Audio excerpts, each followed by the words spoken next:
Warning: the following podcast might be too truthful for most liberals. Listener discretion is therefore advised.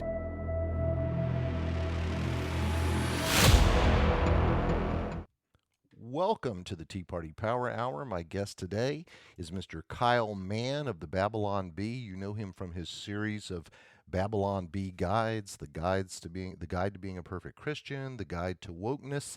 Today, Kyle is here to talk to us about his brand new book, The Babylon Bee Guide to Gender. Kyle, welcome to the show.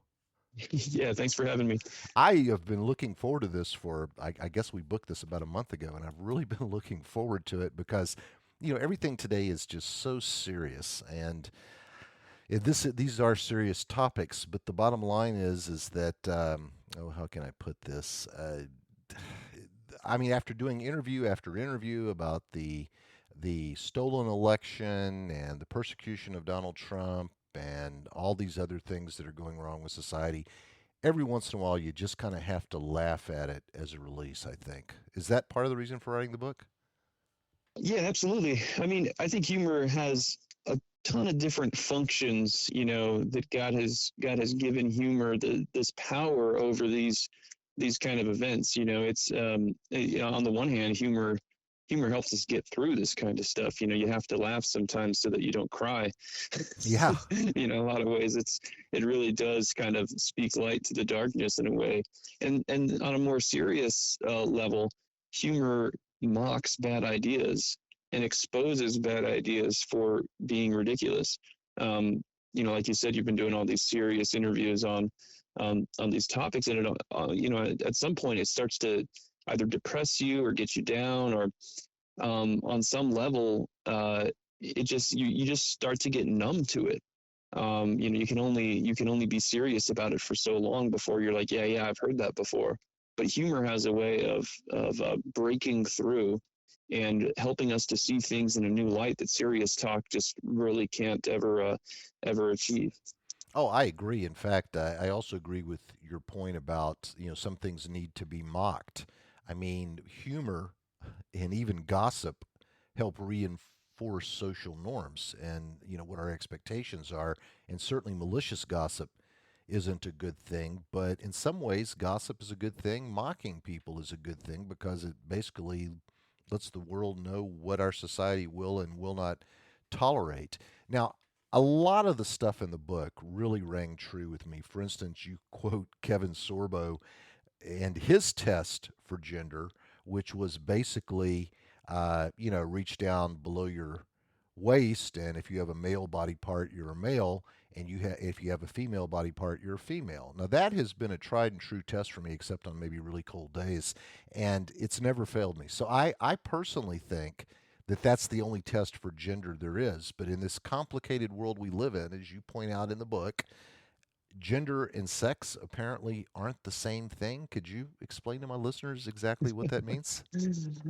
Yeah, this all goes back to gender theory that was invented very recently, where they tried to separate gender and biological sex. And that was the beginning of the dismantling of what we believe about biological reality. They because sex is so immediately obvious, as expert Kevin Sorbo pointed out, because you can so immediately determine sex, and that's why doctors can do it in the womb, and that's why doctors can do it as soon as the baby's born, because it's just immediately apparent. In order to dismantle that kind of foundation of society and foundation of Western civilization, they have to say, well, yes, that's real and immutable, but there's this other thing that isn't immutable, and that's gender. And they invent this whole all these complicated theories, and it just leads you to some bizarre places, which is the point of the book. Obviously, we're mocking and exaggerating those claims, but our book really is like, if you just took gender theory to its logical conclusion, then there's not much difference between the satire and exaggeration in our book and what liberals actually believe about gender. Like, we make jokes, in our book that you could be a cocaine bear sexual, or your gender could be, Mandalorian. And and you could say, oh, that's just a silly conservative joke. But if you look at their worldview, why not? Once gender just becomes whatever you believe inside, then you could be anything. When I was researching this book, when we were putting this humor book together, I found that there was a guy at Google who gave a talk and said that he identified as a large ornate building. And you compare that to the jokes in the book, and it's really not that far off. No, it's really not. And it's also interesting that it's not limited to, oh, genders. For example, I read a story about a substitute teacher who was fired from a school district because she refused to recognize a little boy in one of her classes as a cat. And the school district said, listen, in order to be able to teach in our school system, you have to be able to relate to the kids. That includes all the kids, including the kids who think they're cats. And she was basically fired because the kid wouldn't talk to a teacher unless the teacher meowed at him first. And she wasn't going to contribute to the kid's mental illness. Although, in all fairness, I don't think it was mental illness. This is a kid who said, okay, these adults are buying into all this woke nonsense. Let's see how far I can push the envelope. Actually, probably a pretty smart kid who was, in his own way, mocking this particular stuff. Now, one of the things that really let me know that we were in trouble is when I saw Judge Ketanji Brown Jackson, or actually future Judge Ketanji Brown Jackson, being asked by Marsha Blackburn to define what a woman is. And this was her response. I'll have you comment on it in just a second. Can you provide a definition for the word woman? Can I provide a definition? Mm-hmm. No, Yeah, I can't. you can't? Not in Okay. this context. So you I'm not a believe the meaning biologist. of the word She's not a biologist, so she can't comment on what a woman is. Your thoughts, Kyle? I'm not a biologist, which is funny, because it really is self-defeating. Because now she's admitting that man and woman is biological reality. Just by pushing it off onto biologists. Obviously, she got trapped in a little bit of a pretzel there, trying to twist herself in knots to defend gender ideology, and pushed it off onto the biologist to figure out what it is. I'll tell you what my translation is. She knew if she told the truth and actually defined what a woman is, people on her own side of the political aisle would have eaten her alive.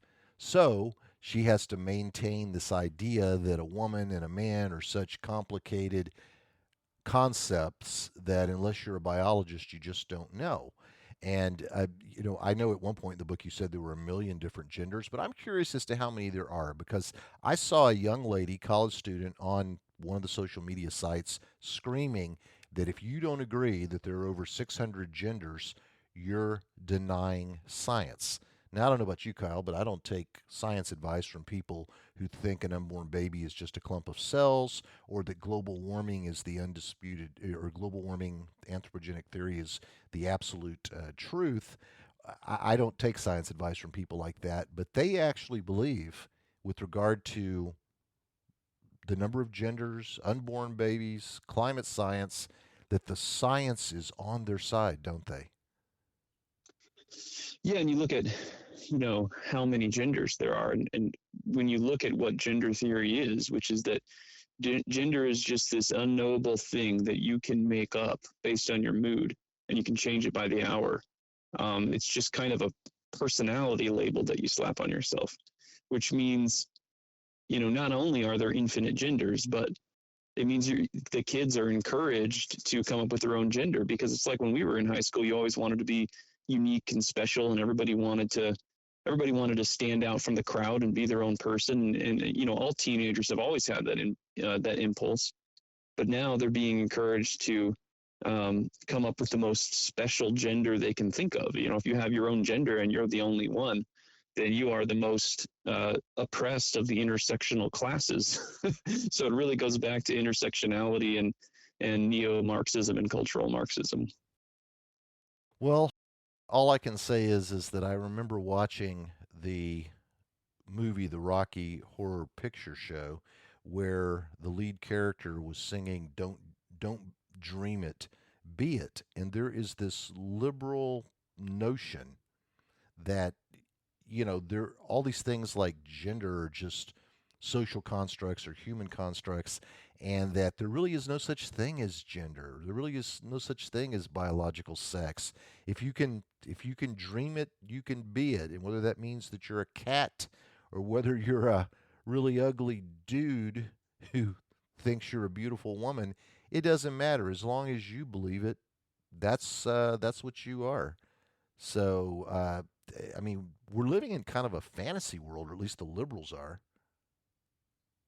Yeah, absolutely. I mean, that is what it all goes back to. It goes back to, you know, that this is the root of all this was the Disney movies of the 1980s and 1990s that were telling us that all you have to do is follow your heart and believe in yourself, and you can do anything you want. And that kind of existentialist message led us to where we are today. You have this kind of extremist individualism where you define reality, and we based our culture on that. We told our kids, yeah, be who you want to be, follow your dreams, follow your heart.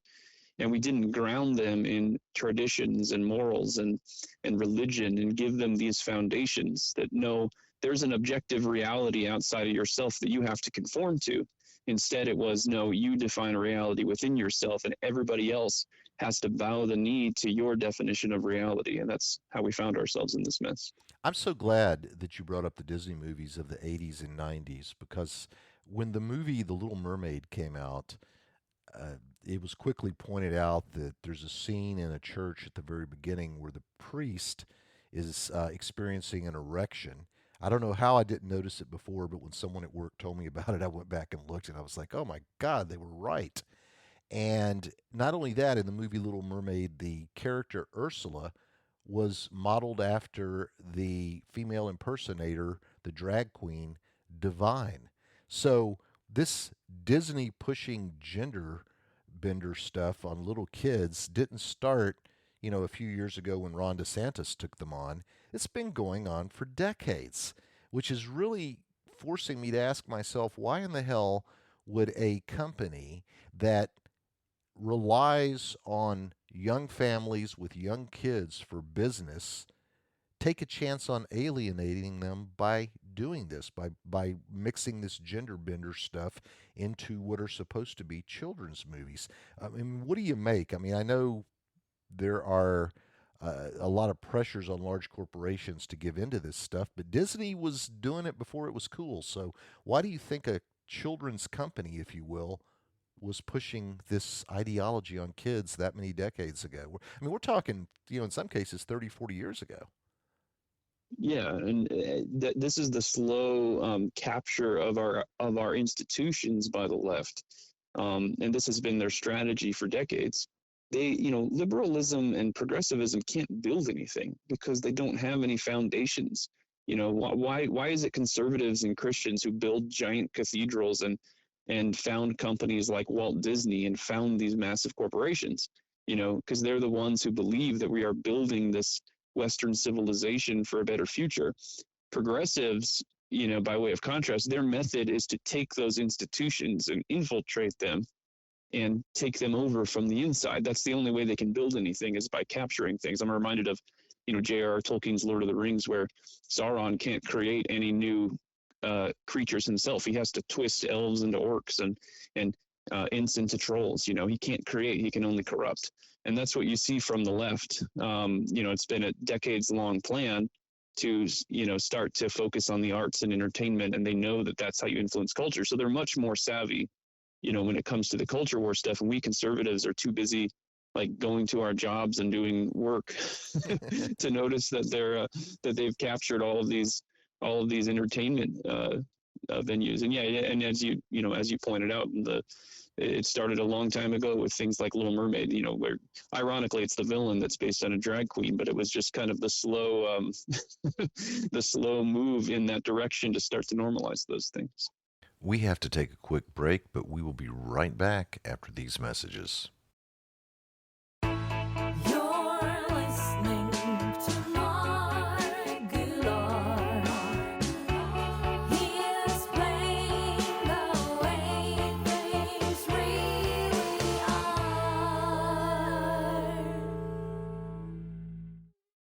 I have another question for you. It's very serious, and I'd like you to treat it as such.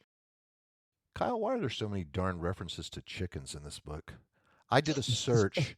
I did a search, and the chickens were referenced 11 times. If Colonel Sanders wrote an autobiography, he wouldn't reference chickens that many times. I mean, you talk about General Tso's chicken and putting chicken bones and drawing a circle around it. You ask if chickens cry. You talk about chicken coops. Then, where there's a little bio on you and Joel and Brandon, Joel has a chicken on his head and a chicken down below him. Did Joel put the chicken stuff in this book?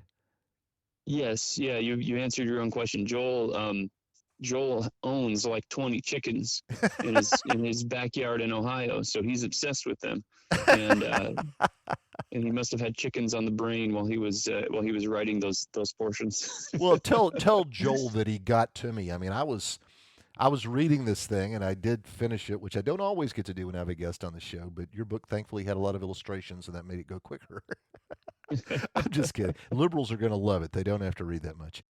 But man, by the end of it, I was going, there's another damned chicken. I mean, I was just like going, what is the thing? And I wasn't going to ask. And then I said, I've just got to ask. When I saw the picture of the two chickens by Joel, I said, that does it. I'm asking the question. So thanks for explaining that. And I know you've probably just saved a lot of the people who are going to buy the book and read the book countless sleepless nights trying to figure Well, this. hopefully we've helped enlighten you to your chicken gender.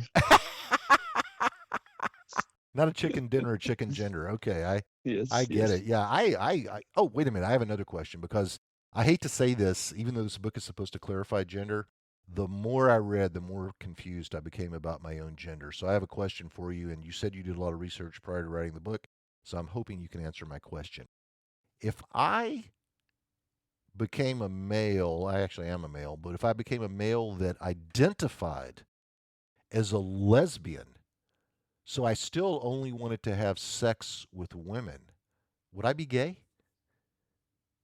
Male, sex, women, lesbian, Yeah, so I'm identifying as a gay. lesbian, but as a lesbian, I only want to have sex with women, which is what men are supposed to do anyway. So is there anything wrong with that? No, I don't think so. I think you're in the clear. All right. Well, gee, now I don't have to go to confession. Let's see. You put a list in this book that I thought was really hysterical. It was trigger warnings, and it said, these are things that would absolutely trigger liberals, and we should avoid them at all costs. These are things we can't say. Men are not women. Women are not men. Men have XY chromosomes. Women have XX chromosomes. Men have a penis and women have a vagina. You are on very dangerous ground there, my friend. Is it possible to believe men are not women while simultaneously not wanting them to die? Trans people commit suicide at outsized rates regardless of their level of acceptance in society. Trans people are more accepted in today's society than either blacks during the antebellum South or Jews in Nazi Germany, yet they still have a higher suicide rate than either group. Teachers should not talk about gay sex to children. Marriage is between one man and one woman, and gender and sex are inherently connected and are arguably two definitions of the same concept. You stand by all those things, Kyle? I disavow. I disavow everything that was just said. Well, you're sounding a little bit like Justice Justice Yeah, Jackson there, but I'm not a biologist, so I can't comment on any of it. well, I'm not either, but I always thought I knew the difference between men and women. Oh, by the way, and I hope you accept this in the spirit in which it is given. I noticed your list on banned hymns. These are hymns that you absolutely cannot play without triggering a liberal. And one of them is She's Always a Woman by Billy Joel. Totally makes sense. Dude Looks Like a Lady by Aerosmith. Man, I Feel Like a Woman by Shania Twain. He's a Woman, She's a Man by the Scorpions. I don't know that one. A Boy and a Girl by Octavio Paz. I'm probably too old to know that one too. But I want to point out that when you do the second printing of this book, you've got to add 3 more. Okay? Okay. All right? Yeah. One of them is Game of Love by Wayne Fontana and the Mindbenders. That's the one that says the purpose of a man is to love a woman and the purpose of a woman is to love her man. You got to get Lola by the Kinks in there. I mean, I think that needs to be part of it. And then finally, and this is a country one, and I noticed you had Shania Twain, so you weren't avoiding country. I think I'm Dancing with a Man by Rodney Carrington, featuring Carrot Top in the video as the woman who's actually a man. So, you know, I mean, we've known each other all of 20 minutes. I thought it wouldn't be too much to ask that you had those three. So, No, we appreciate it. We appreciate it. Yeah, we'll definitely add that in the next printing. giving me full credit, of course. Yes, yes. All right. Let's see. Well, boy, where did the 20 minutes go? I'll just ask you because I don't want to miss anything. Is there anything about this book that I haven't asked you about that you'd like to tell the listeners about? Well, the best thing about the book, really, like you were mentioning, the graphics and the stick figures, easy to read for liberals, not too many words, and the interactive features. You can generate your own gender, you can generate your own sexual orientation, you can generate pickup lines to help you pick up on whatever gender you want. Mm-hmm. So we're really doing a service to society here, and by the end of the book, you'll be a changed person. This is also a book that can keep people out of trouble because it talks about things not to say in the workplace, Yes. and we've all said things in the workplace that we wish we had not said. I mean, I think I was in the workplace once and I made a reference to a Chinese fire drill in front of a Chinese person. And I went, "Oh my God, did I just say that?" And that was actually pretty minor, but I'm telling you, it just seems like the world's gone nuts, Kyle. I mean, we've got kindergartners being invaded by drag queens. You'll like this. I was arguing with an LGBTQIA MOUSE person on Twitter and about drag queens in kindergarten classrooms. And they made me out to be the villain. They said, Mark, these kind, caring people want to donate their time to make sure children learn how to read, and you have a problem with it because you're transphobic. And I said, okay, first of all, the classroom already has a teacher who's being paid to teach the kids how to read. And secondly, that's not the only place they can volunteer. Nursing homes look for people to read to the old people. How come we don't see drag queens showing up there? So, is this, in your opinion, a recruitment effort on the part of trans people to try to get kids to follow in their footsteps? Well, I mean, like I said, they can only capture institutions, right? They don't build their own institutions, and it's the same thing with the nuclear family. These people aren't having their own kids, whether because it's biologically impossible in the partnership that they've created, or because they're just morally opposed to having kids based on climate change or whatever. So their strategy is to take our kids, and that's always been what it is. It's this collectivist bent to your kids are not your own and they need to be raised by the community and the public schools. Takes a And they've village. captured all of those institutions. Yep, exactly. It goes back to that. Takes a village. I mean, and I don't know how anyone could deny anthropogenic global warming when you have world leading scientists like Greta Thunberg, Al Gore, Leonardo DiCaprio, Harrison Ford, all agreeing that this is a serious problem and that the world is eventually going to boil over. So, I mean, we don't really have any experts who can combat the expertise of those individuals. One last question, very, very important. Kyle, tell the people where they can get a copy of the book. Once again, it's called The Babylon Bee Guide to Gender, the comprehensive handbook to men, women, and millions of new genders we just made up. Where can they get the book? Yeah, anywhere books are sold, it's on Amazon. It's on our own store at shop.babylonbee.com. So yeah, you can go grab it pretty much anywhere. It's probably not featured on Target's Pride collection, however. Oh no. Well, an oversight on their part. Kyle, I want to thank you again for being on the show. I love what you guys do. You've got other books out there, the Babylon Bee Guide to Wokeness, the Babylon Guide to Being a Perfect Christian, and now the Babylon Bee Guide to Gender. Feel free to come back on the show whenever you'd like to talk about any of those. And once again, tell Joe he's got some splaining to do. I want to talk to him. Will do. Thank you so much. All right. Thank you. It was a pleasure. Thank you. All right. Bye-bye. I want to thank everybody for being with us today, and I want to remind you that if you'd like to subscribe to our newsletter, you can text the word T, that's TEA, to 44144. That's TEA as in text enough already to 44144. Also want to remind you that Christmas is going to be here before you know it.